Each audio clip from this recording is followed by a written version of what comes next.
नमस्कार दोस्तों, स्वागत है आप सबका हमारे YouTube चैनल संगम सागर गंगा में।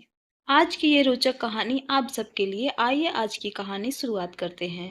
श्याम अपनी पत्नी शोभा के साथ मोहनपुर नामक गांव में रहता था। श्याम शुरू से ही माँ लक्ष्मी का भक्त था, तो वहीं शोभा शादी से पहले से ही माँ सरस्वती की भक्त थी। इसलिए उनके घर में माँ लक्ष्मी एवं माँ सरस्वती दोनों की ही फोटो थी।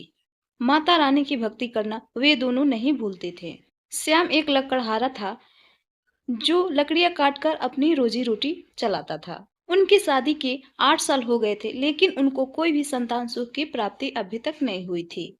इसलिए धीरे धीरे शोभा की आस्था भगवान पर से उठती जा रही थी।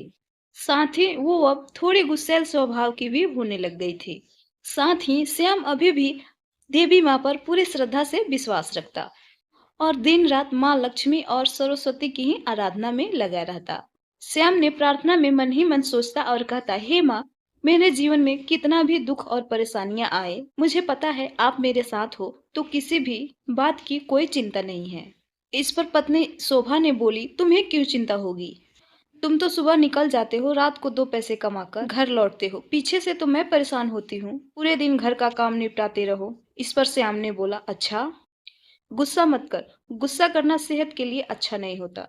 अपनी सारी परेशानियां माँ के चरणों में सौंप दे। देखना, वो पल भर में सारे दुख दूर कर देती है। इस पर शोभा ने बोला, अभी तक तो कोई दुख दूर नहीं किया। कल भी परेशानी में ही जी रहे थे, आज भी गरीबी में ही जी रहे हैं।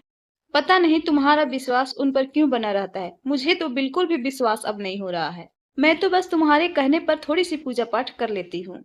नहीं तो मेरा मन ही उठ गया है इस पूजा पाठ से। एक तो पहले ही गरीबी से हम परेशान हो, दूसरी तुम जानते हो हमारी शादी की 8 साल हो गए, पर अभी तक हमें एक संतान सुख भी प्राप्त नहीं हुआ। मुझे तो लगता है सारी परेशानियां हमारे जीवन में ही लिखी है। इस पर श्याम ने बोला, शोभा, आज तुम्हें भगवान पर विश्वास नहीं हो रहा, पर देखना, एक दिन तुम माता की शक्ति को जरूर जानोगी। शोभा, भगवान के घर देर है पर अंधेर नहीं। अच्छा, मैं काम पर जा रहा हूँ। श्याम काम पर चला जाता है, पर धीरे धीरे श्याम को मजदूरी का काम मिलना कम हो गया। घर में बहुत परेशानियां आ गई। फिर एक शाम जब श्याम अपने घर आया तो, शोभा, यहाँ तो मुझे कोई भी काम नहीं मिल रहा था। बड़ी मुश्किल से 10-15 दिनों के लिए सूरज के गांव में एक काम मिला है। मैं यही सोच रहा हूँ कि वहाँ चला जाता हूँ। थोड़े पैसे आ जाएंगे तो घर की परेशानियां भी दूर हो जाएगी। पर तुम अकेली रह पाओगी? शोभा ने कहा, अरे कोई बात नहीं, अकेले रहने में क्या ही परेशानी है। काम भी तो करना है ना। पैसे नहीं कमाओगे तो घर कैसे चलेगा? तुम मेरी चिंता मत करो, तुम आराम से जाओ। अच्छा तुम बैठो, तुम्हारे लिए पानी लाती हूँ। शोभा रसोई में गई पानी लाने। अचानक जमीन पर गिरे पानी पर उसका पैर फिसल गया और वो धड़ाम से गिर गई और चीखने लगी। श्याम दौड़कर आया किचन में, बोला, ये क्या हो गया? श्याम शोभा को बिस्तर पर लेटा देता है और पड़ोस में रहने वाले वैद्य जी को बुला कर लाता है। वैद्य जी ने शोभा की हालत देखकर कहते हैं, श्याम बेटा, शोभा के पैर का मांस फट गया है, जिसको ठीक होने में कम से कम 1 महीना लगेगा। श्याम मन ही मन सोचने लगता है, अब सब कुछ कैसे होगा मैया। शोभा तो चल फिर भी नहीं सकती। श्याम को चिंतित देख शोभा ने कहा, तुम चिंता मत करो, मैं ठीक हूँ। देखो, तुम काम के लिए चले जाओ, नहीं तो बहुत परेशानी हो जाएगी। श्याम ने कहा, तुम्हें अकेले छोड़कर इस हालत में मैं कैसे जा सकता हूँ? मुझे तुम्हारी चिंता होती रहेगी। मैं सूरज को मना कर देता हूँ। शोभा ने कहती है, नहीं नहीं, सूरज भैया को मना मत करना। ऐसे ही बड़ी मुश्किल से तुम्हें ये काम मिला है। अगर तुम काम करने नहीं गए तो तुम जानते हो, अगले कुछ दिनों के लिए मजदूरी करना बहुत ही कठिन हो जाएगा। और फिर कुछ दिनों की तो बात है, मैं किसी न किसी तरह गुजारा कर ही लूंगी। श्याम ने शोभा की बात मानकर कहा, ठीक है, मैं जा रहा हूँ, पर जल्दी लौट आऊंगा। श्याम ने मंदिर के सामने माँ सरस्वती और माँ लक्ष्मी के फोटो के आगे हाथ जोड़कर प्रार्थना करते हुए कहा, हे देवी मैया, मैं शोभा को आपके भरोसे छोड़कर जा रहा हूँ। मेरी पत्नी शोभा का ख्याल रखना, उसके साथ रहना माँ, उसकी रक्षा करना। फिर एक दिन बाद श्याम दूसरे गांव में लकड़ियां काटने चला जाता है, लेकिन पीछे से उसकी पत्नी की चिंता सताए जा रही थी और श्याम ने रास्ते भर माँ लक्ष्मी और माँ सरस्वती से प्रार्थना करते हुए जा रहा था। श्याम को घर से निकलते ही उसके घर पर 2 लड़कियां आती हैं। शोभा बिस्तर पर लेटी हुई थी। शोभा ने बड़ी मुश्किल से जैसे तैसे वो दरवाजा खोलती है और शोभा आवाज लगाती है, कौन हो तुम, किससे मिलना है? दोनों लड़कियां अपना नाम बताती हैं। मेरा नाम विजय लक्ष्मी है और इसका नाम विद्या लक्ष्मी है। हम दोनों बहनें हैं। श्याम भैया ने हमें आपकी सेवा करने के लिए भेजा है। जिसके घर श्याम भैया गए हैं, सूरज भैया के घर, हम सूरज भैया के साली हैं। दूसरी लड़की ने बोली, हाँ, हम सूरज भैया की साली हैं। श्याम भैया ने कहा है, हम जब तक वहां से लौट कर नहीं आते हैं, तब तक हमारी पत्नी का सेवा करना। शोभा ने मन ही मन मुस्कुराते हुए बोली, अच्छा, तो तुम्हें भेजा है मेरी सेवा करने के लिए? कितना ख्याल रखते हैं ये मेरा। दोनों लड़कियों ने बोली, हाँ, अब आप चिंता मत करो, अब से आपके सारे घर के काम और आपकी देखभाल भी हम लोग करेंगे। आपके पैर में चोट लगी है ना? मुझे श्याम भैया ने सब कुछ बता दिया है। अब आप आराम से बैठो, मैं आपके लिए गर्मा गर्म खाना बना कर लाती हूँ। शोभा ने कहा, पर घर में तो खाने के लिए कुछ भी नहीं है, तुम मेरे लिए क्या बना कर लाओगी? लड़कियां बोली, आप चिंता मत कीजिए, श्याम भैया ने हमें सामान खरीद कर भिजवा दिया है, वो सामान गेट पर रखा है, मैं ले आती हूँ। शोभा पहचान ही नहीं पाई कि उसके घर में तो साक्षात माँ सरस्वती और माँ लक्ष्मी जी आई हैं। माँ ने अपने भक्तों की सेवा के लिए आ चुकी थी। वे दोनों किचन में जाकर किचन को पूरा अन्न और धन से भर दिया। देवी माँ शोभा की बहुत सेवा करने लगी। शोभा के पैर में औषधि का लेप लगाती तो शोभा के पैर में आराम मिलता। शोभा ने कहा, तुम दोनों के आ जाने से मुझे बहुत आराम मिला है। तुम लोग मेरा कितना ख्याल रखती हो। तुम्हारी सेवा से मेरा पैर बिल्कुल ठीक हो गया। परंतु तुम वापस जा रही हो अब, ये सुनकर मेरा मन बहुत दुखी हो रही है। 2 दिन और ठहर जाती।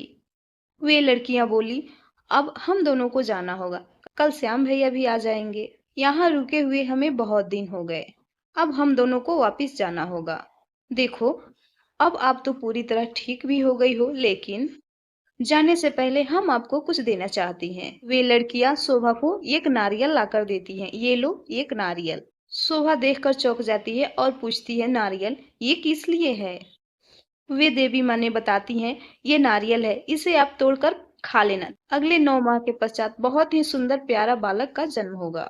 शोभा ने बहुत खुश हो गई और हंसते हुए बोली, सचमुच तुम कितनी अच्छी हो। ऐसा लगता है कि हमारी सारी दुख तकलीफ तुम्हें पता है। मैं इस नारियल को जरूर खाऊंगी। इसके बाद वो दोनों लड़कियां वहां से वापस लौट जाती हैं। अभी कुछ ही देर के बाद श्याम और सूरज वापस आ गए। शोभा ने श्याम से उन दोनों लड़कियों के बारे में बात की। श्याम इस बात को सुनकर हैरान रह गया। सूरज की तो कोई साली थी ही नहीं। श्याम को भी कुछ समझ में नहीं आ रहा था। श्याम ने कहा, मैंने तो किसी को नहीं भेजा। शोभा, तुम्हारा पैर तो बिल्कुल ठीक हो गया है। वैद्य जी ने तो कहा था कि काफी समय लगेगा। शोभा ने कहा, विजय लक्ष्मी और विद्या ने दोनों ने मेरे पैर की खूब मालिश की और मरहम भी लगाया, जिससे मेरे पैर का दर्द बिल्कुल ही ठीक हो गया।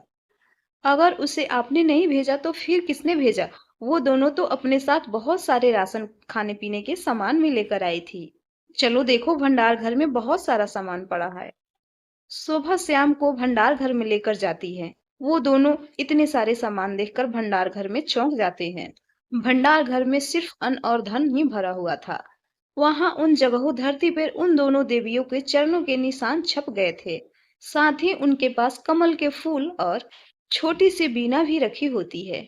श्याम के आंखों से आंसू की धारा बह जाती है और वो चरणों को बार बार छूकर प्रणाम करने लगता है। शोभा भी अब तक देखकर सब कुछ समझ गई थी। श्याम ने कहा, शोभा देखो, माँ स्वयं हमारे घर चलकर आई थी। उन्होंने तुम्हारी सेवा भी की, इस घर को अन्न धन से भर दिया। श्याम बिलखते हुए हाथ जोड़कर कहा, हे मैया, मुझे आपके दर्शनों का सौभाग्य प्राप्त नहीं हुआ। शोभा ने रोते हुए कही, मुझे उनके दर्शन तो हुए, पर मैं उनको पहचान भी नहीं पाई। मैंने तो उनसे अपनी सेवा करवाई, सारे घर के काम भी करवाए। हे माँ लक्ष्मी, मेरी भूल को क्षमा कर देना। आपने हमारे लिए इतना कुछ कहा, इतना कुछ किया, और मैंने मन से आपका पूजा भी नहीं की। आपकी महिमा अपरंपार है मैया। शोभा और श्याम साथ में माँ दुर्गा के मंदिर गए। अब शोभा और श्याम के जिंदगी में सब कुछ था। माँ लक्ष्मी के आशीर्वाद से उसके घर में अब कोई भी किसी भी चीज की कमी नहीं थी। माँ लक्ष्मी और माँ सरस्वती का नाम लेकर शोभा ने उस नारियल को खा लिया, जिसके फल स्वरूप 9 महीने के बाद उसके घर में एक बहुत ही प्यारा बालक जन्म लिया, क्योंकि वह बालक बहुत ही तेज बुद्धि का था। माँ लक्ष्मी और माँ सरस्वती की कृपा से उन दोनों की जिंदगी अब खुशियों से भर गई। दोस्तों, ये कहानी इतना ही तक थी। आई होप आप लोगों को कहानी बहुत ही रोचक लगी होगी और पसंद भी आई होगी तो चैनल को ज़रूर ही सब्सक्राइब कीजिएगा और वीडियो को लाइक और शेयर भी ज़रूर कीजिए। धन्यवाद।